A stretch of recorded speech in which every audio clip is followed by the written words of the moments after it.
बिस्मिल्लाहिर्रहमानिर्रहीम। अस्सलाम वालेकुम डियर स्टूडेंट्स।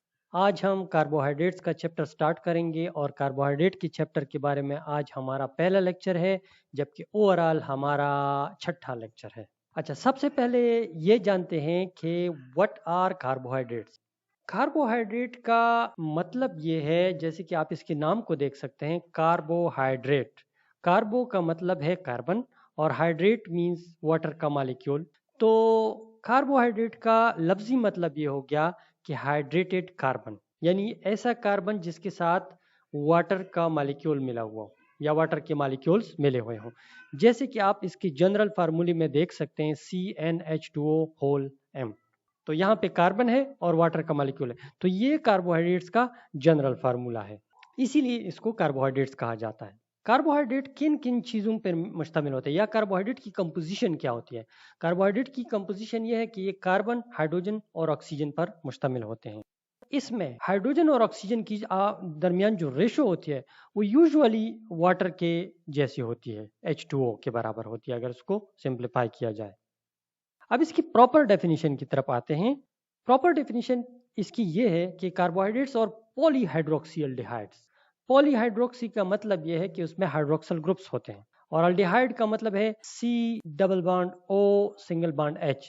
इसको हम कहते हैं अल्डिहाइड ग्रुप और ये इसके साथ हाइड्रोक्सल ग्रुप्स हैं। तो ऐसा ऑर्गेनिक मॉलिक्यूल जो कि अल्डिहाइड हो, यानी उसमें C double bond O H group हो और उसमें हाइड्रोक्सल ग्रुप्स अटैच्ड हो, तो ऐसे ऑर्गेनिक कंपाउंड्स को कार्बोहाइड्रेट कहा जाता है। अच्छा, इसके अलावा एक और ग्रुप ऑफ कंपाउंड्स भी है जिसको कार्बोहाइड्रेट्स कहा जाता है, वो होते हैं पॉलीहाइड्रोक्सी कीटोन्स। अब कीटोन का ग्रुप तो आपको मैंने पिछले लेक्चर में काफ़ी डिटेल से एक्सप्लेन किया हुआ है कि जब कार्बोनाइल कार्बन के दोनों तरफ R ग्रुप हो तो वो कीटोन ग्रुप होता है। तो यहाँ पे आप देख सकते हैं कि दिस इज कीटोन ग्रुप और ये इसके साथ हाइड्रोक्सल ग्रुप्स हैं, तो this is a polyhydroxy ketone. तो अब ये पॉलीहाइड्रोक्सी कीटोन ये भी कार्बोहाइड्रेट्स हैं, लेकिन इसको कीटोस कहा जाता है, जबकि पॉलीहाइड्रोक्सी एल्डिहाइड को अल्डोस कहा जाता है। तो लिहाजा इस लिहाज से हमारे पास शुगर की दो अकसाम हैं, अल्डोजेस और कीटोजेस। अच्छा, इसके अलावा कुछ कंपाउंड्स और भी कार्बोहाइड्रेट्स में शामिल हैं जो कि एक्चुअली मौजूदा शक्ल में वो पॉलीहाइड्रोक्सी एल्डिहाइड या पॉलीहाइड्रोक्सी कीटोन तो नहीं होते, लेकिन जब उसकी हाइड्रोलिसिस होती है तो उसके बाद वो पॉलीहाइड्रोक्सी एल्डिहाइड या कीटोन में तब्दील हो जाते हैं। मसलन पॉलीसेकेराइड्स, तो वो कॉम्प्लेक्स सब्सटेंसेस हैं जो कि हाइड्रोलिसिस के बाद पॉलीहाइड्रोक्सी एल्डिहाइड और कीटोन बनाते हैं। अब हमने देखा कि कार्बोहाइड्रेट का जो जनरल फार्मूला है वो है CmH2O होल N वगैरह। तो इसमें यानी वाटर की रेशो होती है हाइड्रोजन और ऑक्सीजन के दरमियान। लेकिन अब कुछ ऐसे भी कंपाउंड्स हैं जो एक्सेप्शंस में आते हैं, यानी उनका फार्मूला इस जनरल फार्मूला ऑफ कार्बोहाइड्रेट जैसा नहीं होता, लेकिन वो स्टिल कार्बोहाइड्रेट में शामिल है। या कुछ कंपाउंड्स ऐसे भी हैं जिनका जनरल फार्मूला एग्जैक्टली लाइक इस जनरल फार्मूले के होता है, लेकिन वो फिर भी कार्बोहाइड्रेट्स नहीं होते। तो आइए मैं अब आपको दिखाता हूँ वो कुछ एक्सेप्शंस।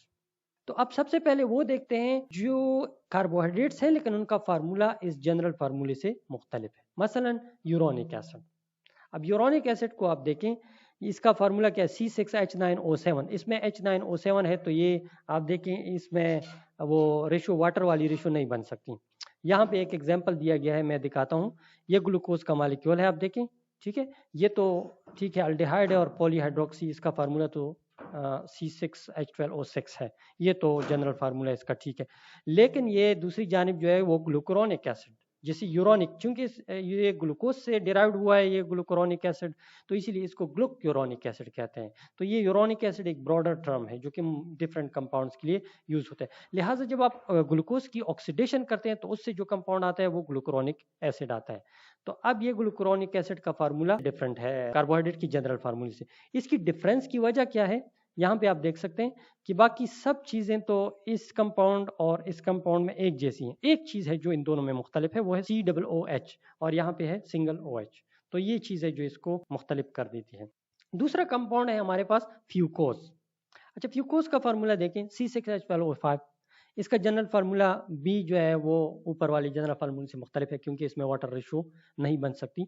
तो यहाँ पे देखें फ्यूकोज का स्ट्रक्चर दिया गया है ये डी फ्यूकोज है और ये दूसरी स्ट्रक्चर जो है एल फ्यूकोज की, यानी डी मीन्स के हाइड्रोक्सल ग्रुप सेकंड कार्बन पे वो राइट साइड पे और एल का मतलब है कि वो लेफ्ट साइड पे है। अच्छा, फ्यूकोज दूसरे शुगर से किस लिहाज से मुख्तलिफ है?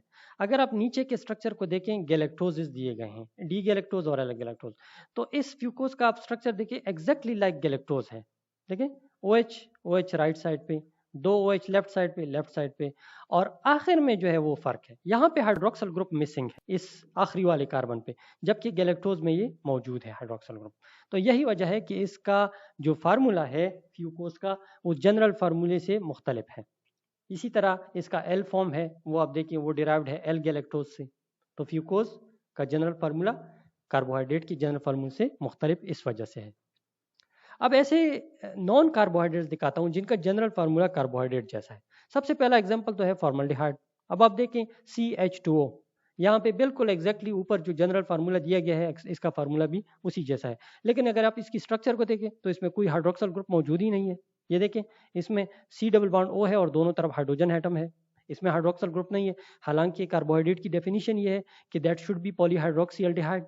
ये अल्डिहाइड तो है लेकिन पॉलीहाइड्रोक्सी नहीं है, लिहाजा ये फॉर्मल्डिहाइड जो है ये सिंपल अल्डिहाइड है, ये कार्बोहाइड्रेट नहीं है, अगरचे इसका जनरल फार्मूला जो है वो कार्बोहाइड्रेट के साथ मिलता जुलता है।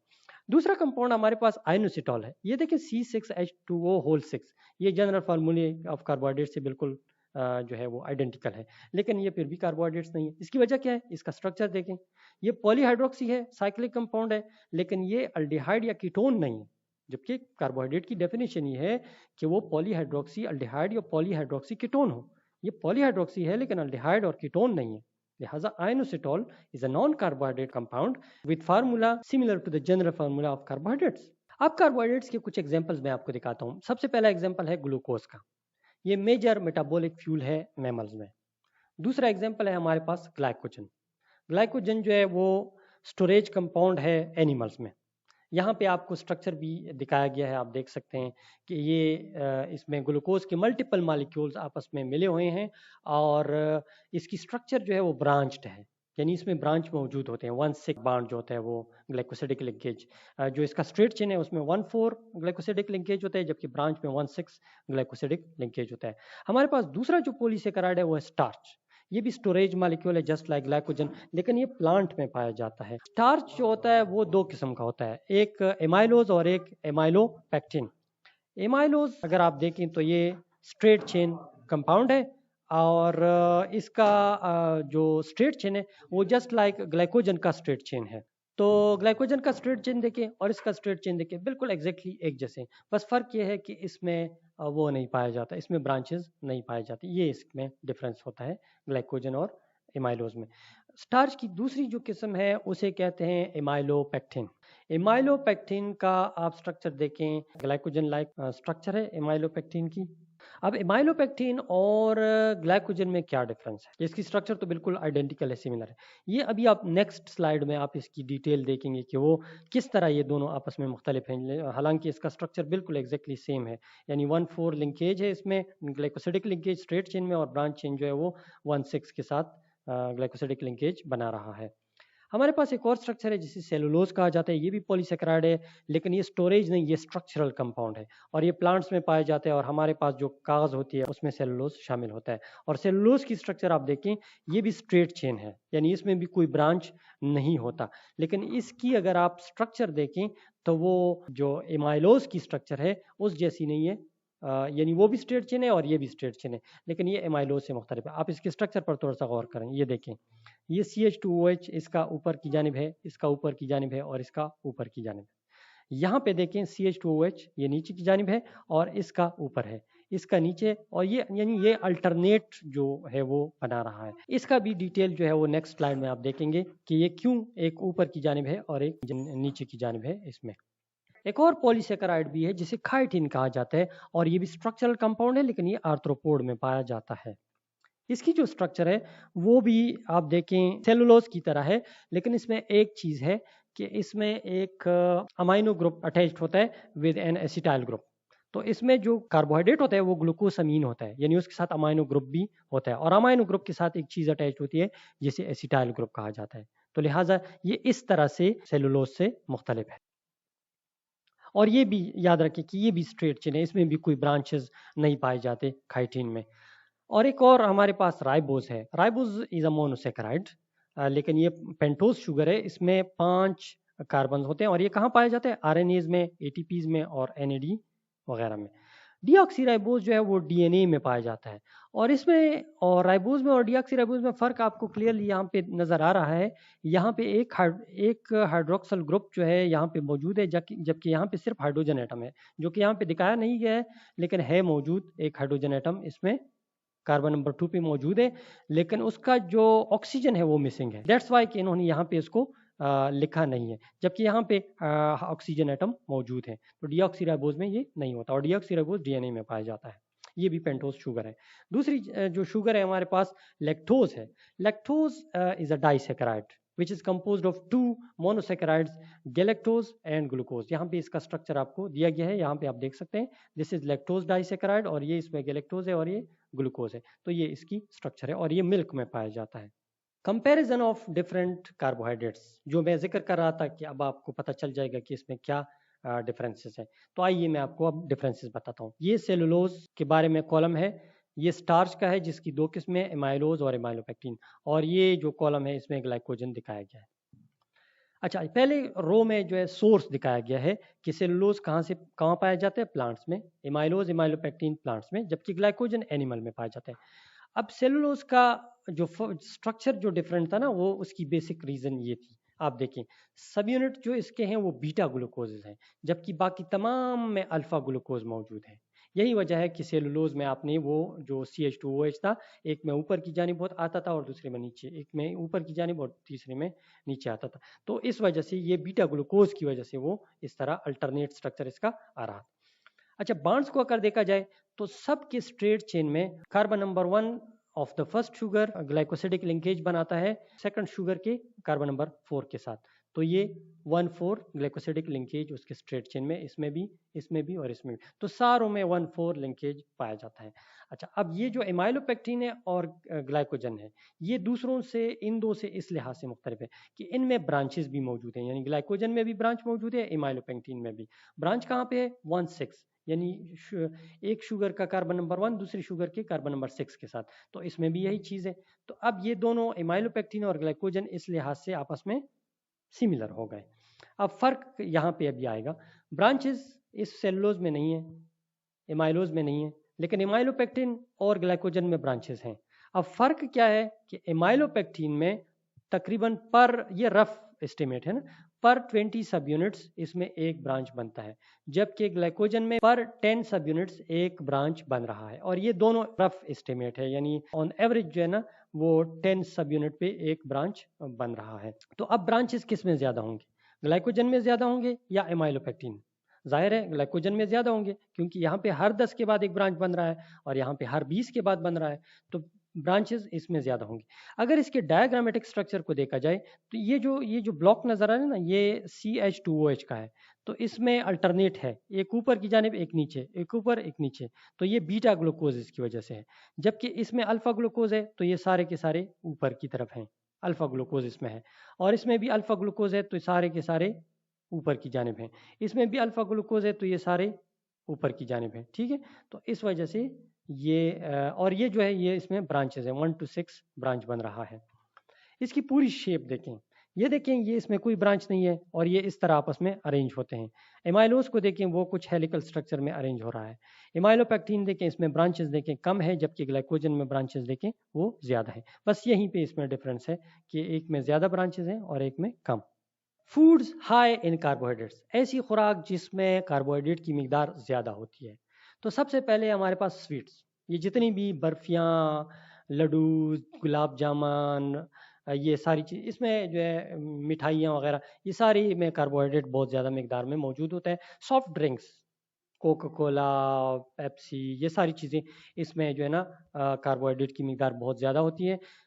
ब्रेड्स, चपाती, नान, टोस्ट, केक, ये सारी चीज़ें इसमें बहुत ज़्यादा कार्बोहाइड्रेट की मिकदार होती है। Beans, peas, cereals, rice, maize, barley, wheat, corn, apricots, dates, blueberry, banana, fig, grapes, apple, orange, pear, pineapple, strawberry, watermelon, raisins, इसी तरह macaroni, spaghetti, potato and carrots, ये सारी वो फूड हैं जिसमें कार्बोहाइड्रेट की मिकदार बहुत ज़्यादा मिकदार में पाई जाती है। अब कार्बोहाइड्रेट के फंक्शंस की तरफ आते हैं कि कौन कौन से फंक्शंस कार्बोहाइड्रेट परफॉर्म करता है। सबसे पहला फंक्शन ये है कि ये providing energy and regulation of blood glucose level, ATP form में हमें ये, इससे हम एनर्जी हासिल करते हैं, यानी इसको एज ए फ्यूल यूज़ करके इसे एटीपी जनरेट करते हैं। इसी तरह ब्लड ग्लूकोज लेवल को भी ये बरकरार रखता है। इसका दूसरा फंक्शन है sparing the use of proteins for energy, यानी प्रोटीन्स जो होते हैं ना वो भी हम एनर्जी के तौर पर यूज़ कर सकते हैं। लेकिन जब कार्बोहाइड्रेट मौजूद होता है तो फिर प्रोटीन को एज ए एनर्जी नहीं यूज़ किया जाता, तो लिहाजा इसको स्पेयर के तौर पर रखा जाता है, यूज़ नहीं होता। अब कार्बोहाइड्रेट जब यूज़ ख़त्म होगा तब ये प्रोटीन जो है यूज़ होता है, तो इसलिए हम कहते हैं sparing the use of proteins for energy. Biological recognition processes हैं, यानी सेल सरफेसेस के ऊपर कुछ मॉलिक्यूल्स होते हैं पॉलीसेकेराइड या कार्बोहाइड्रेट्स वगैरह के, जो कि रिकॉग्निशन में हेल्प करते हैं। इसी तरह खुराक में जायका पैदा करना और मिठास पैदा करना। इसी तरह बॉडी में डाइटरी फाइबर की ज़रूरत होती है, तो वो मसलन सेलुलोज वगैरह, तो ये इसके फंक्शन हैं। इसी तरह carbohydrates is necessary for the regulation of nerve tissue and is the source of energy for the brain. इसी तरह some carbohydrates are high in fibre which helps prevent constipation, ये फंक्शन है। स्ट्रक्चरल कंपोनेंट है carbohydrate मुख्तलिफ plants का, arthropods का। Carbohydrates are also important for the correct working of our brain, heart and nervous and digestive and immune systems. इसी तरह polysaccharides जो हैं स्टोरेज ऑफ एनर्जी है, मसलन स्टार्च और ग्लाइकोजन, जैसे कि पिछले स्लाइड्स में आपने एग्जांपल देखा। स्ट्रक्चरल कंपोनेंट है प्लांट्स का और काइटिन जो है वो आर्थ्रोपोड्स का। इसी तरह राइबोस इन कोएंजाइम्स, मसलन एटीपी, एफईडी और एनएडी, और backbone of RNA and DNA. इसी तरह हेपारिन जो है that is used to treat and prevent blood clots from forming specially in the lungs and legs, ये हेपारिन का काम है। अब हम आते हैं क्लासिफिकेशन ऑफ कार्बोहाइड्रेट्स की तरफ कि कार्बोहाइड्रेट को कैसे क्लासिफाई किया गया है। अगर आप इंटरनेट पे सर्च करें तो आपको मुख्तलिफ किस्म के क्लासिफिकेशन के स्कीम्स मिलेंगे। ये एक स्कीम ऑफ क्लासिफिकेशन है, आप देख सकते हैं, जिसमें कार्बोहाइड्रेट को मोनो, डाइसेकेराइड और पॉलीसेकेराइड में डिवाइड किया गया है, तकसीम क्लासिफाई किया गया है। इसमें भी मुख्तलिफ आप अगर गूगल इमेजेस और गूगल वगैरह को सर्च करेंगे तो आपको डिफरेंट किस्म की क्लासिफिकेशन मिलेंगे। मैं आपको 2-3 किस्म की क्लासिफिकेशन यहाँ पे दिखा देता हूँ। एक ये क्लासिफिकेशन है कि कार्बोहाइड्रेट्स को मोनो, डाई और पॉलीसेकेराइड में तकसीम किया गया है। मोनोसेकेराइड्स का जो मोनोमर्स होते हैं ना, वो सिर्फ एक सिंगल यूनिट होता है, उसमें मल्टीपल यूनिट्स नहीं होते। डाइसेकेराइड में क्या होता है, उसमें 2 यूनिट्स आपस में थ्रू ग्लाइकोसिडिक लिंकेज मिले होते हैं, जबकि पॉलीसेकेराइड क्या होता है, उसमें मल्टीपल यूनिट्स आपस में मिले होते हैं। तो इसमें फिर ये एग्जांपल्स भी दिए गए हैं। मोनोसेकेराइड्स में ग्लूकोज, फ्रक्टोज, गैलेक्टोज, जबकि डाइसेकेराइड जो है उसमें माल्टोज, सुक्रोज, लैक्टोज शामिल है, जबकि पॉलीसेकेराइड में स्टार्च, ग्लाइकोजन और सेलुलोज शामिल है। बाज़ वेबसाइट्स पे आपको ये वाली क्लासिफिकेशन मिलती है कि शुगर्स को पहले ब्रॉडली 2 क्लासेस में डिवाइड किया जाता है, एक सिंपल कार्बोहाइड्रेट्स और दूसरा कॉम्प्लेक्स कार्बोहाइड्रेट्स। फिर सिंपल को 2 सब कैटेगरीज में डिवाइड किया गया है, मोनोसेकेराइड्स और डाइसेकेराइड्स। मोनो में क्या होता है, 1 शुगर यूनिट होता है, डाई में क्या होता है, 2 शुगर यूनिट्स होते हैं। दूसरी जानिब जो कॉम्प्लेक्स कार्बोहाइड्रेट्स हैं उनको फिर 2 में मजीद क्लासिफाई किया गया। एक को ओलिगोसेकेराइड्स कहा जाता है और दूसरे को पॉलीसेकेराइड्स कहा जाता है। ओलिगोसेकेराइड में 3 से लेकर 10 तक शुगर यूनिट्स होते हैं। ज़्यादातर जो वेबसाइट हैं और मसलन विकिपीडिया या ब्रिटानिका इंसाइक्लोपीडिया, वो इस बात पे मुत्तफ़िक़ हैं कि ओलिगोसेकेराइड्स में 3 से लेकर 10 तक शुगर्स होते हैं। हाँ, अलबत्ता आपको कुछ वेबसाइट्स ऐसे भी मिलेंगे जिसमें ये ज़िक्र किया गया है कि ओलिगोसेकेराइड्स में 2 से लेकर 10 तक शुगर्स होते हैं, या 2 से लेकर 9 तक वाला जिक्र भी है, 2 से लेकर 6 तक भी जिक्र है, 3 से लेकर 6 तक का जिक्र भी है। तो मुख्तलिफ वेबसाइट्स इसको मुख्तलिफ तरीके से ओलिगोसेकेराइड्स को डिफाइन कर रहे हैं, लिहाजा ओलिगोसेकेराइड पे इख्तिलाफात मुख्तलिफ जगहों पे मौजूद हैं। लेकिन ज़्यादा जो रिलायबल सोर्सेज से मैंने उठाया है ये, तो उसमें है कि ओलिगोसेकेराइड में 3 से लेकर 10 तक शुगर्स होते हैं और पॉलीसेकेराइड में 10 से ज़्यादा शुगर्स होते हैं। जबकि डाइसेकेराइड को ऐसे क्लासिफिकेशन में ओलिगोसेकेराइड से अलग रखा जाता है और उसको सिंपल कार्बोहाइड्रेट का एक सब क्लास कंसिडर किया जाता है। अच्छा, अब इसके एग्जांपल्स भी आप नीचे देख सकते हैं। Monosaccharides glucose, fructose, galactose, disaccharides lactose, sucrose, maltose. Oligosaccharide में जिसमें 3 से 10 तक शुगर होते हैं, रेफिनोज और स्टेक्योज हैं, जबकि पॉलीसेकेराइड ग्लाइकोजन, स्टार्च और डाइटरी फाइबर यानी सेलुलोज वगैरह इसमें शामिल हैं। एक और किस्म की क्लासिफिकेशन एक वेबसाइट से मैंने उठाई है, उसने भी दो ब्रॉड कैटेगरी में डिवाइड किया गया है, सेकेराइड्स और पॉलीसेकेराइड्स। वो इस बेसिस पे उनके जो प्रॉपर्टीज़ हैं वो एक दूसरे से मुख्तलिफ है। मसलन सेकेराइड्स को शुगर भी कहा जाता है और पॉलीसेकेराइड्स को कम्प्लेक्स शुगर, जैसे कि पिछले स्लाइड में आपने इसकी क्लासिफिकेशन देख ली। यहाँ पे आपको फिजिकल प्रॉपर्टीज में डिफरेंसेस मिलेंगे, इसीलिए इनको दो कैटेगरीज में रखा गया है।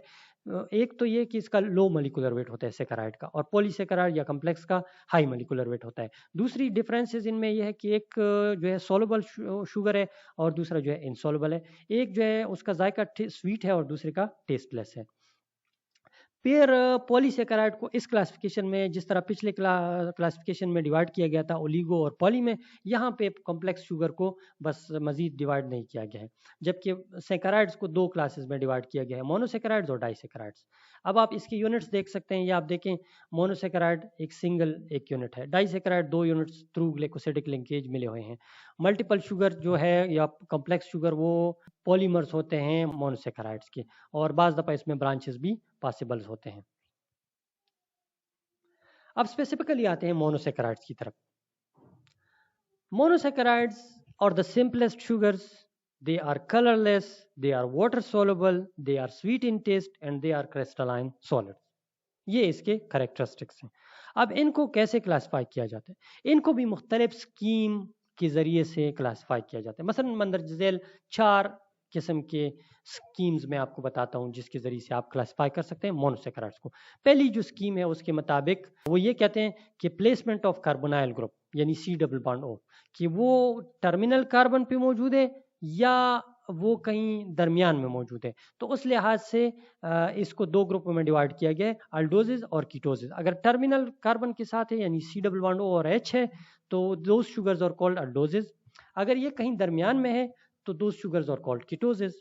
अब शुगर्स को किसी एक और तरीके से भी डिवाइड किया जा सकता है मोनोसेकेराइड्स को, वो है नंबर ऑफ कार्बन के बेसिस पे।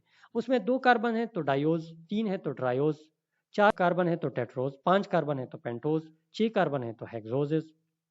तीसरी क्लासिफिकेशन इसकी ये है मोनोसेकेराइड्स की कि उसमें एक या एक से ज़्यादा कार्बन ऐसे होते हैं जो कायरल सेंटर्स कहलाते हैं, यानी उसके इर्द गिर्द जो चारों ग्रुप्स होते हैं वो एक दूसरे से मुख्तलिफ होते हैं, उसको क्या कायरल कार्बन कहते हैं। तो इसमें स्पेसिफिकली जो शुगर के लिए जो इस्तेमाल किया गया है कायरल कार्बन, वो सेकंड लास्ट कार्बन के लिहाज से ये करते हैं ये क्लासिफिकेशन। अगर किसी शुगर का सेकंड लास्ट कार्बन या पेनल्टीमेट कार्बन जिसे कहते हैं उस पे हाइड्रोक्सिल ग्रुप राइट साइड की तरफ मौजूद हो तो ऐसे शुगर्स को कैपिटल डी शुगर कहा जाता है। और अगर किसी शुगर में सेकंड लास्ट कार्बन पे हाइड्रोक्सिल ग्रुप लेफ्ट साइड की तरफ हो तो ऐसे शुगर्स को कैपिटल एल शुगर कहा जाता है। और जो भी शुगर आप डी का ले लें जिसमें second last carbon right side पे हो हाइड्रोक्सिल ग्रुप, तो उसका मिरर इमेज उसका एल शुगर कहलाता है। चौथी स्कीम ऑफ क्लासिफिकेशन ये है कि वो बेस करता है rotation of plane polarized light पे। उसमें से एक प्लेन पोलराइज्ड लाइट गुजारी जाती है उसकी सोल्यूशन में से, अगर वो राइट की तरफ रोटेट हो जाती है तो उसको स्मॉल डी शुगर यानी डेक्स्ट्रो, अगर वो लेफ्ट की तरफ रोटेट करता है तो उसको लीवो रोटेटरी शुगर कहा जाता है लेफ्ट साइड की तरफ, तो ये स्मॉल एल से रिप्रेजेंट किया जाता है। ये जो तीसरी क्लासिफिकेशन है और चौथी क्लासिफिकेशन में इसमें फ़र्क सिर्फ ये है कि उसको कैपिटल डी और कैपिटल एल कहा जाता है, जबकि चौथी क्लासिफिकेशन को स्मॉल डी और स्मॉल एल कहा जाता है। ऊपर वाली तीसरी क्लासिफिकेशन को आप जस्ट उसकी स्ट्रक्चर को देख के आपको अंदाज़ा हो जाता है, तो आप कह सकते हैं कि इसमें जो सेकंड लास्ट कार्बन पे हाइड्रोक्सिल ग्रुप है वो राइट साइड पे है, लिहाजा ये शुगर कैपिटल डी है। लेकिन जो चौथी क्लासिफिकेशन है स्मॉल डी और स्मॉल एल, उसका अंदाज़ा आप जस्ट स्ट्रक्चर को देख के नहीं लगा सकते, उसके लिए एक्सपेरिमेंटेशन करना पड़ता है। अब पहली वाली क्लासिफिकेशन की तरफ आते हैं, प्लेसमेंट ऑफ कार्बोनाइल ग्रुप। एक अल्डोज शुगर हो सकता है और एक कीटोज शुगर कहलाता है। ये आप देखें, इसमें मैंने स्ट्रक्चर भी आपको दिखाए हैं, ये अल्डोज शुगर है। इसमें आप देखें कार्बोनाइल कार्बन बिल्कुल टर्मिनल एंड पे है, तो लिहाजा ये अल्डिहाइड है और ये अल्डोज शुगर है। इसमें जो है टर्मिनल पे नहीं है बल्कि दरमियान में है, तो इसीलिए ये कीटोन है और ये शुगर जो है ये कीटोज कहलाता है। नंबर ऑफ कार्बन एटम्स के लिहाज से आप इसको डायोज, जिसकी एग्जाम्पल है, सिर्फ एक एग्जाम्पल है इसका, ग्लाइकोल अल्डिहाइड, और इसकी दूसरी जो क्लासिफिकेशन है वो है ट्रायोज, और इसमें दो एग्जाम्पल मैंने दिए हैं, ग्लिसरॉल्डिहाइड और डाइहाइड्रोक्सी एसीटोन। टेट्रोजेज, इसकी भी मैंने दो एग्जांपल दिए हैं, एरिथ्रोज और एरिथ्रुलोज। एक जो है अल्डोज शुगर है और एक कीटोज शुगर है। पेंटोज जिसमें 5 कार्बन होते हैं, इसकी दो एग्जांपल मैंने दिए हैं, राइबोज और राइबोलोज। हेक्सोसिस जिसमें 6 कार्बन होते हैं, इसके दो एग्जांपल ग्लूकोज और फ्रक्टोज। हेप्टोसिस जिसमें 7 कार्बन होते हैं, इसकी भी दो एग्जांपल मैंने दिए हैं, सीडोहेप्टुलोज और मैनोहेप्टुलोज। ऑक्टोसिस जिसमें 8 कार्बन होंगे, यहाँ पे भी मैंने एक एग्जांपल यहाँ पे लिखा है, मिथाइल थायोलेंकोसामाइड। नोनोसिस जिसमें 9 कार्बन होंगे, ऐसा शुगर मोनोसेकेराइड, उसके दो एग्जांपल यहाँ पे दिए गए हैं, न्यूरामिनिक एसिड एंड शियालिक एसिड। ये दो शुगर्स हैं जो नोनोसिस में आते हैं, यानी 9 कार्बन इसमें मौजूद होते हैं। अब मैं आपको इसके स्ट्रक्चर्स दिखा देता हूँ कुछ अल्डोसिस के। ये आप देखें, जो ऊपर वाला स्ट्रक्चर है वो अल्डो ट्रायोज है, जिसे ट्रायोज भी कहते हैं। उसमें आप देखें सिर्फ 3 कार्बन है, 1, 2 और 3। और इसकी एक सिंगल ये एग्जांपल है ग्लिसरॉल्डिहाइड। इसकी एक डी फॉर्म पॉसिबल है और एक एल फॉर्म। ये जो आप देख रहे हैं, इसमें सेकंड लास्ट कार्बन पे हाइड्रोक्सिल ग्रुप राइट साइड की तरफ है, लिहाजा ये डी शुगर है। यहाँ पे आप देख सकते हैं डी है। ये सारे के सारे जितनी भी एग्जाम्पल यहाँ पे नजर आ रहे हैं, ये सारे डी के हैं, क्योंकि इसमें जो ये ब्लू कलर में आपको हाइड्रोक्सिल ग्रुप नजर आ रहा है, ये सेकंड लास्ट कार्बन पे हाइड्रोक्सिल ग्रुप है और ये सब में राइट साइड की तरफ है, लिहाजा ये कैपिटल डी शुगर है। अब इसका एल शुगर का किस तरह होगा, जस्ट इसको मिरर इमेज में तब्दील कर दें, ये उसका एल आइसोमर होगा, ठीक है ना। अब इसका इस स्ट्रक्चर को बिल्कुल ऐसे फ्लिप कर दें तो ये एल आइसोमर ऑफ थ्रियोज बनेगा।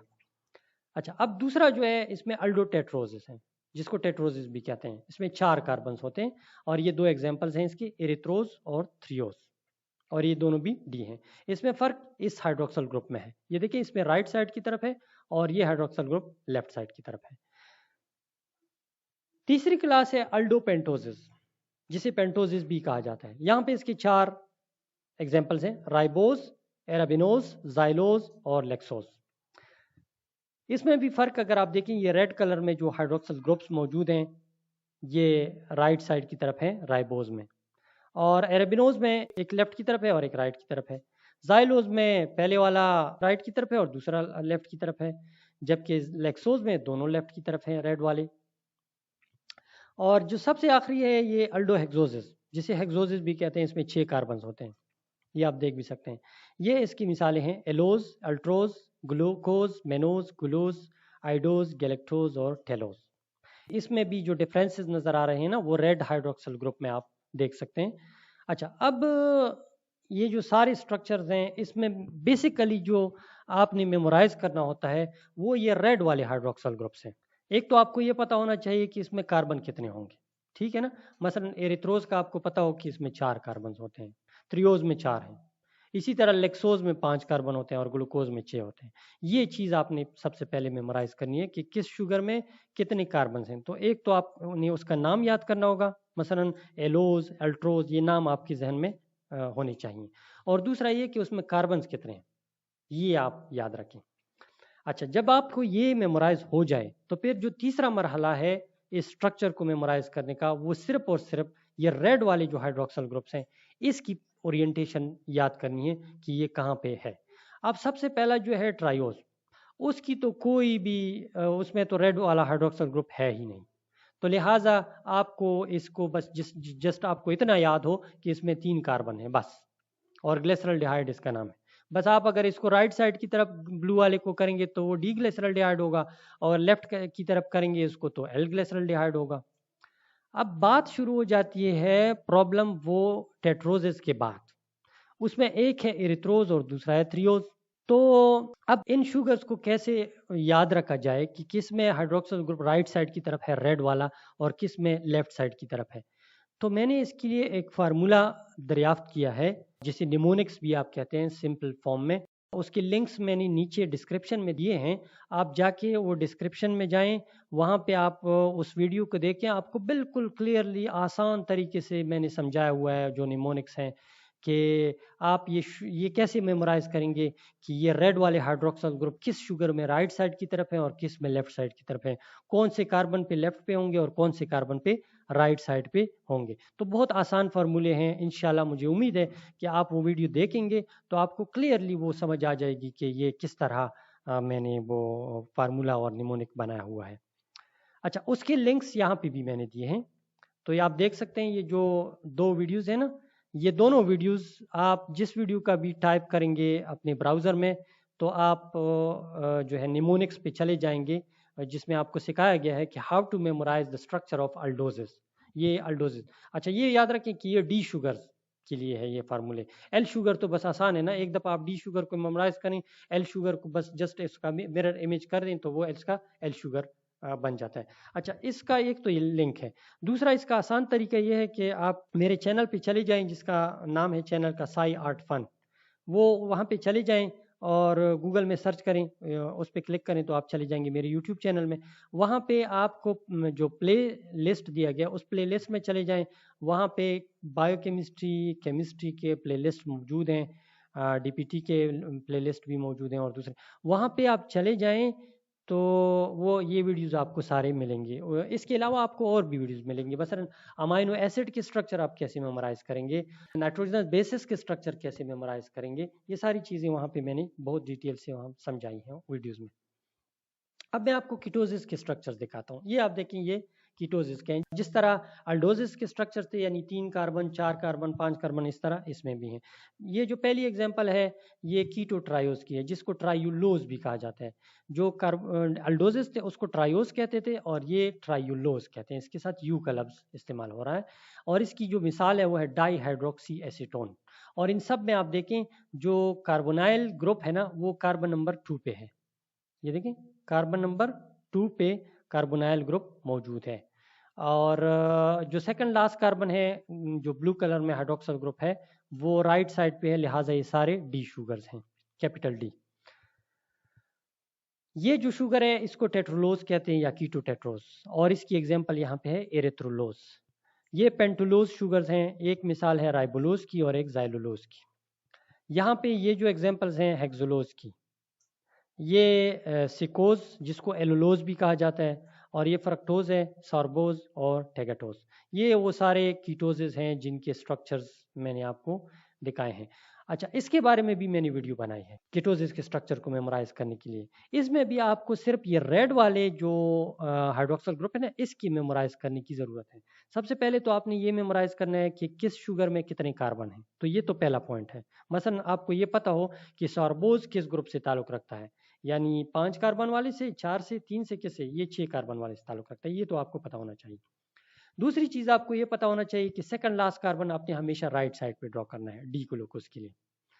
और तीसरी चीज़ आपको ये पता होना चाहिए कि जो कार्बोनाइल कार्बन है इसमें, वो सेकंड कार्बन पे है, ये वाला। ठीक है। अच्छा, अब डाइहाइड्रोक्सी एसीटोन और एरिथ्रोलोज, इन दोनों के लिए किसी निमोनिक्स की ज़रूरत नहीं है। इसमें तो 3 कार्बन्स हैं, बस ये 3 कार्बन ड्रॉ करें। ये जिस साइड पे भी आप कार्बोनाइल कार्बन ड्रॉ करते हैं, जिस साइड पे भी हाइड्रोक्सल ग्रुप ड्रॉ करते हैं, नो प्रॉब्लम। ट्रायुलोज में तो डी और एल भी पॉसिबल नहीं है। ये नॉन ऑप्टिकल शुगर है, यानी ये ऑप्टिकल एक्टिविटी शो नहीं करता। जबकि जो दूसरा शुगर है 4 कार्बन वाला एरेथ्रोलोज, ये इसमें ऑप्टिकल एक्टिविटी मौजूद है, ये ऑप्टिकल एक्टिविटी शो करता है। तो लिहाजा इसका एक डी शुगर पॉसिबल है और एक एल शुगर पॉसिबल है। इसके लिए भी किसी निमोनिक की ज़रूरत नहीं है, क्योंकि इसमें सिर्फ यही एक शुगर मौजूद है। अब इसमें 2 शुगर्स हैं, इसके लिए किसी निमोनिक की ज़रूरत है कि किस वाले में रेड हाइड्रोक्सल ग्रुप राइट पे है और किस में लेफ्ट पे है, और इनके लिए खासकर ज़रूरी है। ये तो आसान है ना, ये तो सिर्फ 2 शुगर्स हैं, यहाँ पे 4 शुगर्स हैं, तो ये ज़्यादा कंफ्यूजिंग है। इसके लिए खासकर आप फोकस करें कि इसके लिए कोई निमोनिक हो। तो मैंने तो अपना निमोनिक बना लिया है, उसमें उसको वीडियो में मैंने शो कर दिया है। नीचे डिस्क्रिप्शन जो दिया गया है उसमें आप जाके कीटोसिस के स्ट्रक्चर की वीडियो भी आपको मिल सकती है, वो क्लिक करके वहाँ पे आप जा सकते हैं। अच्छा, इसका एल आइसोमर कैसे पॉसिबल होगा? इसका जो है फ्लिप कर दें, मिरर इमेज बना दें, वो इसका एल आइसोमर होगा। ये मैंने वीडियो का लिंक यहाँ पे भी दिया हुआ है, ये आप टाइप करके डायरेक्टली अपनी ब्राउज़र में आप जा सकते हैं कीटोज स्ट्रक्चर पे, या इसका लिंक नीचे दिया गया है, आप उस पर क्लिक करें, आपको वो वीडियो ओपन हो जाएगी। अब ख़ास डाइसेकेराइड्स जिनके मैं आपको स्ट्रक्चर दिखाना चाहता हूँ। एक है माल्टोज, उसका आप देखें 2 यूनिट्स का बना है और दोनों यूनिट्स जो हैं वो ग्लूकोजेस के हैं। तो ये इस तरह से इसका स्ट्रक्चर है माल्टोज का। सुक्रोज को देखें, उसमें 2 यूनिट्स जो हैं, एक ग्लूकोज का है और दूसरा फ्रुक्टोज का है, और ये उसमें ग्लाइकोसिडिक लिंकेज है। तो ये सुक्रोज का स्ट्रक्चर है। और ये वाला जो है ये लैक्टोज का स्ट्रक्चर है। इसमें बीटा लिंकेज है क्योंकि हाइड्रोक्सल ग्रुप ऊपर की जाने पे। यहाँ पे ये अल्फा लिंकेज है। सुक्रोज में भी आपको अल्फा ग्लाइकोसिडिक बॉन्ड नजर आ रहा है, जबकि यहाँ पे जो ग्लाइकोसिडिक लिंकेज है वो बीटा, आप देख सकते हैं बीटा का लिंकेज है। एक चीज जो आपके जहन में हो वो ये कि मोनोसैकेराइड्स और डाइसैकेराइड्स के नाम हमेशा ओज पे एंड होते हैं, मसलन diose, triose, tetrose, sucrose, maltose, galactose वगैरह वगैरह, ग्लूकोज, ग्लूकोज। मोनोसैकेराइड्स और डाइसैकेराइड्स को शुगर्स भी कहा जाता है। ब्लड शुगर के एग्जाम्पल है ग्लूकोज। टेबल शुगर सुक्रोज को कहा जाता है। मिल्क शुगर लैक्टोज को कहा जाता है और माल्ट शुगर माल्टोज को कहा जाता है। नेक्स्ट जो हमारा टॉपिक है वो है आइसोमेरिज्म।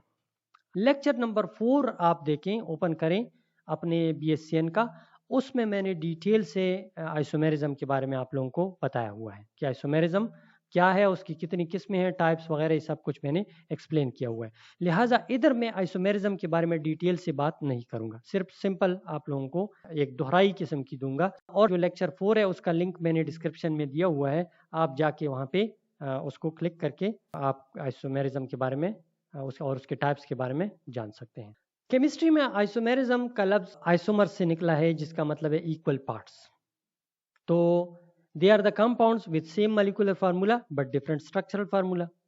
मॉलिक्यूलर फार्मूला एक जैसा होता है लेकिन उसका स्ट्रक्चरल फार्मूला डिफरेंट होता है।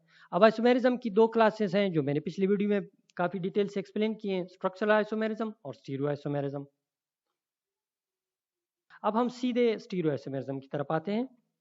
इसका सेम स्ट्रक्चरल फार्मूला होता है, differ in special configuration with respect to the penultimate carbon atom. खासकर मसलन ग्लूकोज हैज 2 स्टीरियो आइसोमर्स, एक को डी ग्लूकोज कहा जाता है और एक को एल ग्लूकोज कहा जाता है। अब डी जो होता है उसमें सेकंड लास्ट कार्बन पे हाइड्रोक्सल ग्रुप राइट साइड की तरफ होता है और कैपिटल एल शुगर में लेफ्ट साइड की तरफ होता है।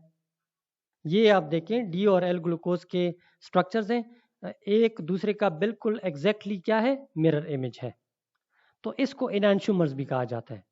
जो शुगर्स, जो मॉलिक्यूल्स एक दूसरे के मिरर इमेजेस हों लेकिन वो नॉन सुपर इम्पोजिबल हो। अच्छा, ये बात मैंने पिछली वीडियो में भी बताई थी कि नॉन सुपर इम्पोजिबिलिटी जो है वो तमाम आइसोमर्स के लिए है। जितनी भी आइसोमर्स हैं वो एक दूसरे के ऊपर नॉन सुपर इम्पोजिबल होते हैं। ये सिर्फ एनांशुमर के लिए शर्त नहीं है, तमाम आइसोमर्स के लिए यही शर्त है। लिहाजा एनांशुमर जो होते हैं वो नॉन सुपर इम्पोजिबिलिटी के साथ साथ मिरर इमेजेस भी होते हैं। ये अमाइंस के स्ट्रक्चर्स हैं, आप देखें अमाइनो एसिड्स के, ये आपस में एक दूसरे के मिरर इमेजेस बना रहे हैं। लिहाजा एक डी है और एक एल आइसोमर है उसका, और ये दोनों मिरर इमेजेस हैं, लिहाजा ये दोनों एनांशुमर्स हैं। एनांशुमर्स के अलावा डायस्टीरोमर्स भी होते हैं। डायस्टीरोमर्स एनांशुमर्स से सिर्फ एक पॉइंट पे मुख्तलिफ है, वो ये कि ना एनांशुमर्स जो होते हैं वो मिरर इमेजेस होते हैं जबकि डायस्टीरोमर्स नॉन मिरर इमेजेस होते हैं। लिहाजा वो स्टीरो आइसोमर्स जो नॉन मिरर इमेजेस हों और नॉन सुपर इम्पोजिबल हों उनको हम डायस्टीरोमर्स कहते हैं। ये वाली जो डायग्राम है या ये जो स्ट्रक्चर्स हैं ये मैंने लेक्चर नंबर 4 में डिटेल से इस पे बात की है कि कौन से इसमें एनांशुमर्स हैं और कौन से इसमें डायस्टीरोमर्स हैं। तो इसको समझने के लिए आप पिछले वीडियो की तरफ चले जाएं, लेक्चर नंबर 4 की तरफ। लिंक मैंने नीचे डिस्क्रिप्शन में दी हुई है, आप उस पर क्लिक करें तो आपको डिटेल से पता चल जाएगा कि what is the difference between diastereomers and enantiomers. अच्छा, ये एक चीज है जिसका मैंने जिक्र नहीं किया हुआ था पिछले वाले लेक्चर में, वो आइसोमर्स हैं एपीमर्स। अच्छा, अब एपीमर्स क्या चीज है ये जरा आप नीचे स्ट्रक्चर से क्लियरली आपको समझ आ जाएगी। Change in conformation around only 1 carbon. Epimers क्या होते हैं, जिसमें जो कन्फर्मेशन में फर्क होता है दोनों आइसोमर्स में वो सिर्फ एक कार्बन के ऊपर होता है। पूरे का पूरा स्ट्रक्चर फ्लिप नहीं होता, जिस तरह एनांशुमर में पूरे का पूरा स्ट्रक्चर जब फ्लिप करे तो एक आइसोमर दूसरे में तब्दील होता है, यानी डी से एल बन जाता है। यहाँ पे पूरे का पूरा स्ट्रक्चर नहीं तब्दील होगा, सिर्फ एक कार्बन पे फ्लिपिंग होगी। तो ऐसे 2 आइसोमर्स को एपीमर्स कहा जाता है। ये आप देखें, ये 2 स्ट्रक्चर्स हैं, इसमें सारे के सारे हाइड्रोक्सल ग्रुप्स राइट साइड की तरफ हैं। इसमें सिर्फ एक, ये दूसरा कार्बन, इस पे हाइड्रोक्सल ग्रुप लेफ्ट की तरफ रोटेट हो गया है, बाकी दोनों उसी तरह राइट पे हैं। तो अब ये दोनों स्ट्रक्चर्स आपस में एपीमर्स हैं। एपीमर्स के कुछ एग्जांपल मैं आपको दिखाता हूँ। ये दोनों आपस में देखें एपीमर्स हैं, मेनूज और डी ग्लूकोज। तो डी मेनूज और डी ग्लूकोज ये आपस में क्या है, ये एपीमर्स हैं। क्यों एपीमर्स हैं? आप देखें इसमें ये वाला हाइड्रोक्सिल ग्रुप देखें, दोनों में एक जैसा, ये 4 नंबर कार्बन पे एक जैसा, 3 नंबर कार्बन पे लेफ्ट साइड की तरफ, 2 नंबर कार्बन पे जो हाइड्रोक्सिल ग्रुप है वो इसमें लेफ्ट की तरफ है और इसमें राइट की तरफ है। तो ग्लूकोज और बेनोज आपस में एक दूसरे के एपीमर्स हैं। अब आते हैं गैलेक्टोज और ग्लूकोज की तरफ। Carbon number 2 same, carbon number 3 same, carbon number 5 same. फर्क कहाँ पे है? कार्बन नंबर 4 पे। इसमें राइट साइड की तरफ है और इसमें लेफ्ट, लिहाजा डी ग्लूकोज और डी गैलेक्टोज ये दोनों भी आपस में क्या हैं? एपीमर्स हैं। ये C2 और C4 क्या है? C2 का मतलब है कि कार्बन नंबर 2 पे फ्लिपिंग हुई है, C4 का मतलब है कि इन दोनों में कार्बन नंबर 4 पे फ्लिपिंग हुई है। अब आपने ये स्ट्रक्चर्स देखे, लेकिन ये हमेशा जो आप कागज पे स्ट्रक्चर ड्रॉ करते हैं वो 2D स्ट्रक्चर होते हैं। हमें पता है कि सारे मॉलिक्यूल्स जितने भी हैं ग्लूकोज के या ऑर्गेनिक कंपाउंड्स के, वो 3D स्ट्रक्चर्स रखते हैं मॉलिक्यूल्स। लेकिन हमारे पास जो पेपर होता है या हमारा जो बोर्ड है या लैपटॉप का स्क्रीन है, ये हमेशा 2D होता है। We cannot draw 3D structures on a plane paper जिसके सिर्फ 2 डायमेंशंस हो, एक्स और वाई, जबकि molecules X Y Z 3 dimension रखते हैं। तो अब 3 डायमेंशन स्ट्रक्चर को कैसे पॉसिबल है कि उसको हम एक 2D प्लेन पे ड्रॉ करें? मसलन आप लोगों ने किताबों में पेपर्स पे कुर्सी की तस्वीर देखी होगी। कुर्सी के 2 जो पाँव होते हैं वो आगे होते हैं, 2 पीछे होते हैं, लेग्स जो उसके हैं। अब आप जब इसको प्लेन पेपर पे ड्रॉ करते हैं तो आप तो सारे उसके पाए जो होते हैं वो एक ही 2 डायमेंशन में ड्रॉ करते हैं, सेम लेवल पे होते हैं। तो पीछे वाले पाँव उसके जो हैं वो तो आप नहीं ड्रॉ कर सकते पेपर पे, या किसी भी 3 डायमेंशन वाले स्ट्रक्चर को आप 2D पेपर पर ड्रॉ नहीं कर सकते। हालांकि वो हमें आंखों के साथ वो इस तरह नजर आ रहा होता है जैसे वो 3D है। वो एक विजुअल धोखा होता है कि हमें वो स्ट्रक्चर की परसेप्शन जो होती है वो 3D तरह होती है, हालांकि वो पेपर पे 3D होता नहीं है, लगता ऐसे है कि वो 3D है। तो अब कुछ साइंटिस्टों ने कोशिश की और कुछ तरीके बनाए 3D स्ट्रक्चर को 2D प्लेन पर कैसे ड्रॉ किया जाए। उनमें से एक है फिशर प्रोजेक्शन। ये ओपन चेन और सिंपल ऑर्गेनिक कंपाउंड्स के लिए है। ज़्यादा से ज़्यादा इसमें 3 कार्बन होंगे तो वो आप ड्रॉ कर सकते हैं। थोड़े से कॉम्प्लेक्स मॉलिक्यूल होंगे और थोड़ा सा एक्यूरेट रिप्रेजेंटेशन तो वो नेटा प्रोजेक्शंस हैं, वो उसके साथ आप ड्रॉ कर सकते हैं। फिर साइक्लिक जो शुगर्स होते हैं, साइक्लिक आइसोमर्स, रिंग स्ट्रक्चर्स, उसको ड्रॉ करने के लिए एक और साइंटिस्ट ने प्रोजेक्शन बनाए, हावर्थ प्रोजेक्शंस। अब आते हैं फिशर प्रोजेक्शन की तरफ। ये आप देखें कि हमारे पास ये एक मॉलिक्यूल है, हालांकि ये भी अब आप देखिए 2D प्लेन पे ड्रॉ किया गया है, लेकिन ये लगता ऐसे है कि ये 3D है, ठीक है ना। तो एक्चुअली ये सपोज करें कि ये हवा में है अब ये मॉलिक्यूल, तो इसका ये W जो है ये बिल्कुल इस प्लेन पे है और C भी प्लेन पे है। लेकिन इसका ये जो एक्स है ये स्क्रीन से पीछे की तरफ निकले हुए हैं, और ये जो बोल्ड में जो बांड है ना वाई वाला, ये स्क्रीन से बाहर निकला हुआ है हमारी तरफ। अब ये हम कहते हैं कि ये 3D स्ट्रक्चर है। अब ये तो हम नहीं कर सकते कि एक बांड जो है स्क्रीन के पीछे से निकाल दें और एक बांड स्क्रीन के आगे से निकाल दें, ये तो नामुमकिन है, ऐसा तो हो नहीं सकता। तो एक तो ये तरीका है सिंपल कि इसको डॉट डॉट से रिप्रेजेंट किया जाए, डैश डैश से, जो पीछे निकला हुआ है। जो हमारी तरफ है उसको एक वेज लाइक बोल्ट बांड के साथ रिप्रेजेंट किया जाए, और जो बिल्कुल प्लेन पे है उसको जस्ट एक लाइन के साथ रिप्रेजेंट किया जाए। तो एक तो ये तरीका है। एक फिशर ने तरीका बनाया है। फिशर क्या करता है कि इसको बिल्कुल प्लेन पे ऐसे ड्रॉ करता है, ऐसे, ठीक है ना। उसके फिर अपने कुछ रूल्स हैं, वो मैं अभी आपको बता देता हूँ नेक्स्ट स्लाइड में कि फिशर प्रोजेक्शन कैसे ड्रॉ किया जाए।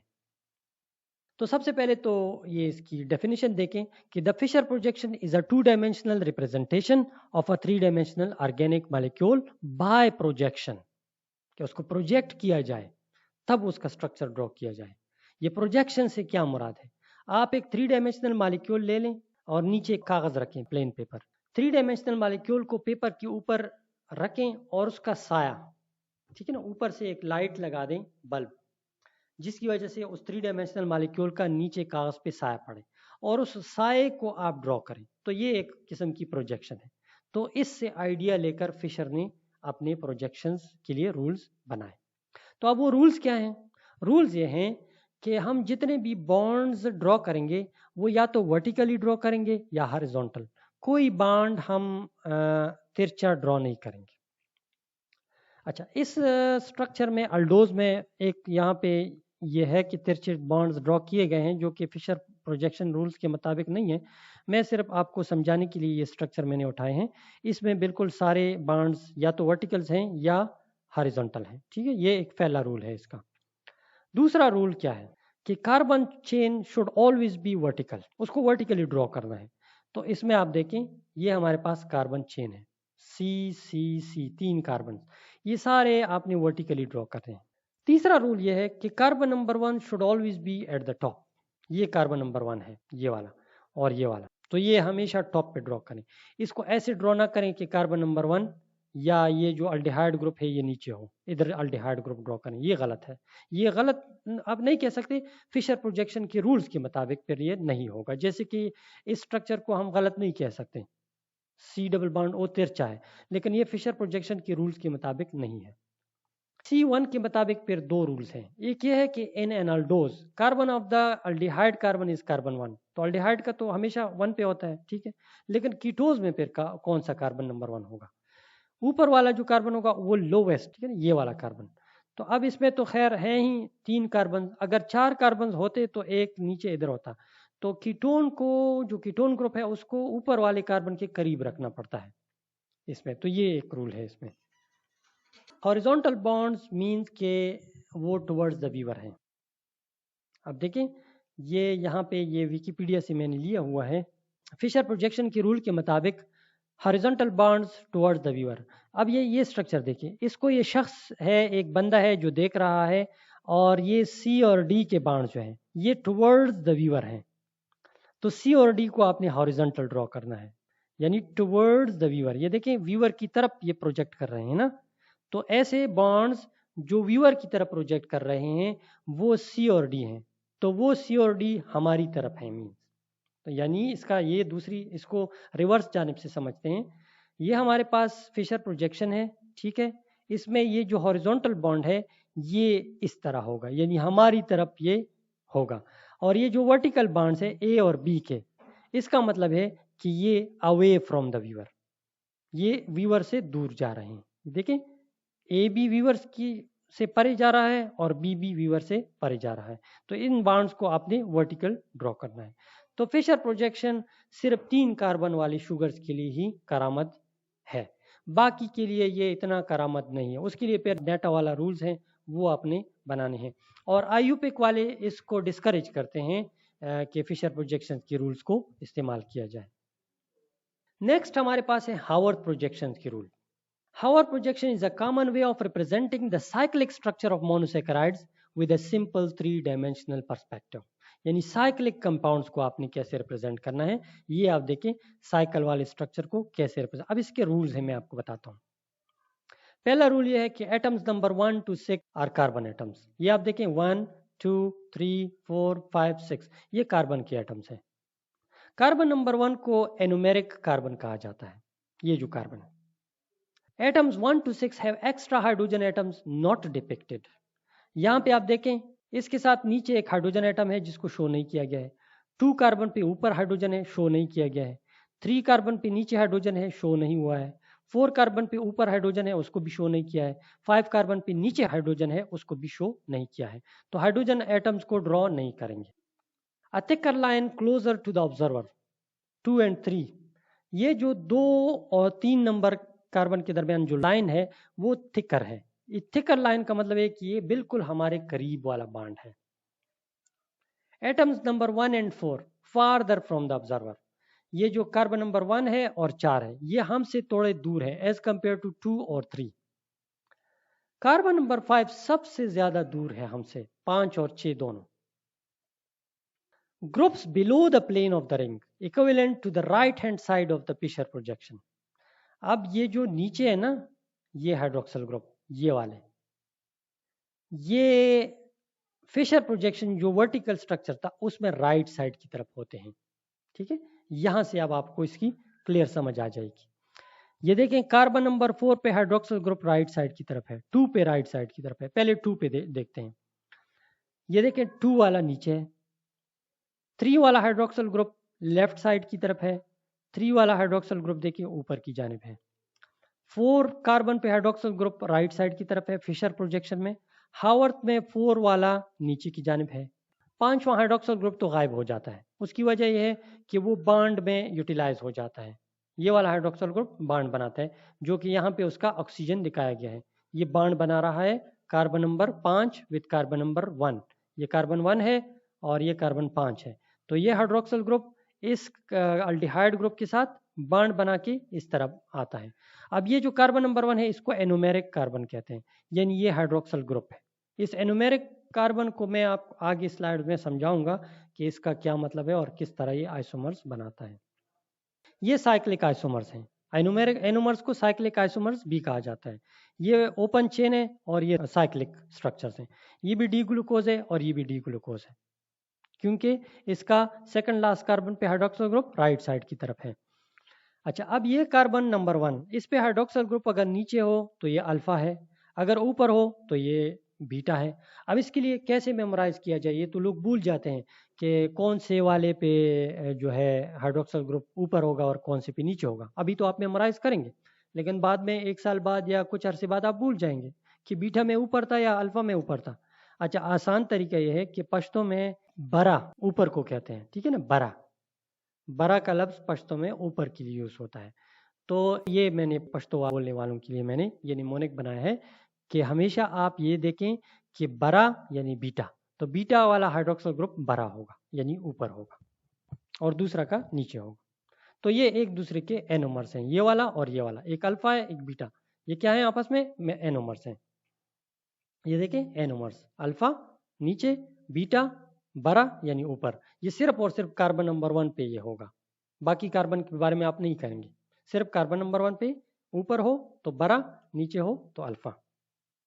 नेक्स्ट टॉपिक हमारा है रिड्यूसिंग शुगर का। A reducing sugar is any sugar that is capable of acting as a reducing agent because it has a free aldehyde group or a free ketone group. ऐसा sugar जो दूसरे को reduce कर सके, खुद oxidise हो जाए लेकिन दूसरे को रिड्यूस कर सके। और ये कौन से शुगर होते हैं? जिसमें फ्री अल्डिहाइड ग्रुप होता है, या वो वाला कीटोन ग्रुप जो बाद में अल्डिहाइड में तब्दील हो सके टाटोमेरिज्म के जरिए से।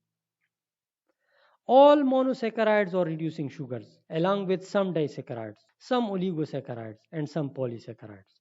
The monosaccharides can be divided into 2 groups: aldoses which have an aldehyde group and ketoses which have a ketone group. तो 2 ग्रुप्स हैं, ये पहले भी मैंने आपको समझाया। Ketoses must first tautomerize to aldoses before they can act as a reducing sugar. जैसे कि मैंने पिछली स्लाइड में आपको बताया कि कीटोजेस तब ही रिड्यूसिंग शुगर का काम करते हैं जब उसमें टाटोमेरिज्म हो जाए। टाटोमेरिज्म अगर आप जानना चाहते हैं ना कि टाटोमेरिज्म क्या है, तो ये मैंने अपने लेक्चर नंबर 4 में डिटेल से इसके बारे में बात की है कि व्हाट इज़ टाटोमेरिज्म। नीचे डिस्क्रिप्शन में लिंक दी गई है आइसोमेरिज्म के बारे में, उस पर क्लिक करें, आप वहाँ पे सारी आइसोमेरिज्म के बारे में समझ जाएंगे। किसी उसमें टाटोमेरिज्म का भी जिक्र है। तो टाटोमेरिज्म के जरिए से फिर ये अल्डिहाइड में तब्दील हो जाता है और तब ये जो है ना रिड्यूसिंग शुगर का काम करता है। Disaccharides are formed from 2 monosaccharides and can be classified as either reducing or non reducing. अब डाइसेकेराइड की 2 किस्में, या रिड्यूसिंग होंगे या नॉन रिड्यूसिंग होंगे। नॉन रिड्यूसिंग डाइसेकेराइड्स मसलन उसकी एग्जांपल क्या है? सुक्रोज और ट्रीहेलोज, ये नॉन रिड्यूसिंग शुगर के एग्जांपल्स हैं। They have glycosidic bonds between their anomeric carbon, यानी कार्बन नंबर 1, एक का भी कार्बन नंबर 1 दूसरे का भी कार्बन नंबर 1, ये आपस में ग्लाइकोसिडिक बॉन्ड बनाता है। अब इसकी वजह से क्या होगा? They cannot convert to an open chain form with an aldehyde group. They are stuck in the cyclic form. अब ये ओपन चेन में नहीं जा सकते और अल्डिहाइड ग्रुप नहीं बना सकते, फ्री अल्डिहाइड। रिड्यूसिंग डाइसेकेराइड्स क्या हैं? Lactose and maltose. They have only one of their 2 anomeric carbons involved in glycosidic bond. इनमें से दोनों शुगर्स का नहीं इन्वॉल्व होता ग्लाइकोसिडिक बॉन्ड में। एक शुगर का कार्बन नंबर 1 होता है और दूसरे का कार्बन नंबर 4 होता है, तब ये आपस में बॉन्ड बनाते हैं। तो इसीलिए इनका एक वाला फ्री होता है, वो ओपन चेन में अल्डिहाइड में कन्वर्ट होकर रिड्यूसिंग शुगर का काम कर सकता है। अब थोड़ा सा सिंप्लीफाई कर लेते हैं इस स्लाइड में रिड्यूसिंग शुगर के बारे में। रिड्यूसिंग शुगर्स और those sugars that have aldehyde group in open chain form. बस सिंपल इसकी ये डेफिनेशन है कि जब वो ओपन चेन के फॉर्म में हो, साइक्लिक के फॉर्म में नहीं, क्योंकि साइक्लिक में तो अल्डिहाइड ग्रुप और कीटोन ग्रुप होता ही नहीं है ना। तो जब ये ओपन हो जाए, या ओपन फॉर्म में हो या साइक्लिक फॉर्म ओपन हो जाए, उसके बाद उसमें एक अल्डिहाइड ग्रुप हो, तो वो रिड्यूसिंग शुगर्स है। मसलन मोनोसेकेराइड्स में glucose, fructose, glyceraldehyde, galactose, disaccharide में लैक्टोज और माल्टोज, जबकि नॉन रिड्यूसिंग डाइसेकेराइड में सुक्रोज और ट्रीहेलोज शामिल है। अब थोड़ा सा एक और टॉपिक है, हिमी एसिटल, हिमी कीटल और फुल एसिटल और फुल कीटल में फ़र्क। अब ये देखिए, ये दोनों हिमी है। हिमी में क्या होता है कि एक OH होता है और एक OR होता है। ये देखिए OH और OR, तो ये हिमी का कंडीशन है। फुल का क्या होता है, फुल में दोनों OR होते हैं, अल्कोक्सी अल्कोक्सी, अल्कोक्सी अल्कोक्सी, तो ये फुल एसिटल और फुल कीटल में है। हिमी एसिटल और हिमी कीटल में क्या होता है, हाइड्रोक्सल ग्रुप और अल्कोक्सी ग्रुप, हाइड्रोक्सल ग्रुप और अल्कोक्सी ग्रुप, दोनों में ये से एक अल्कोक्सी और एक हाइड्रोक्सल ग्रुप होता है। अब ये तो समझ आ गया होगा हिमी और फुल में। अब समझते हैं कीटल और एसिटल में फ़र्क। एसिटल में क्या होता है, C के साथ H होता है। कीटल में क्या होता है, C के साथ R होता है, क्योंकि ये कीटोन है, देखिए ना, RCR, और ये C डबल बॉन्ड O, ठीक है ना। तो ये एक वक्त में ये कीटोन था, कीटोन के बाद इसके साथ ये ग्रुप्स अटैच हो गए, तो ये हिमी कीटल में कन्वर्ट हो गया। ये क्या था, ये पहले अल्डिहाइड था, यानी C डबल बॉन्ड O और H। तो एसिटल जो होते हैं वो अल्डिहाइड से डिराइव्ड होते हैं, और कीटल जो होते हैं वो कीटोन से डिराइव्ड होते हैं। लिहाजा इधर भी एसिटल जो है वो देखें अल्डिहाइडिक है, यानी H है उसके साथ, और कीटल कीटोन से डिराइव्ड है, यानी RCR, देखें कीटोन से डिराइव्ड है। यहाँ तक ये लेक्चर आज का ख़त्म कर लेते हैं हम, ये काफ़ी है आप लोगों के लिए। इंशाल्लाह लेक्चर नंबर 7, उसमें मैं आप लोगों को physical and chemical properties of carbohydrates के बारे में बताऊंगा। So thank you for watching and don't forget to subscribe. Allah हाफिज़।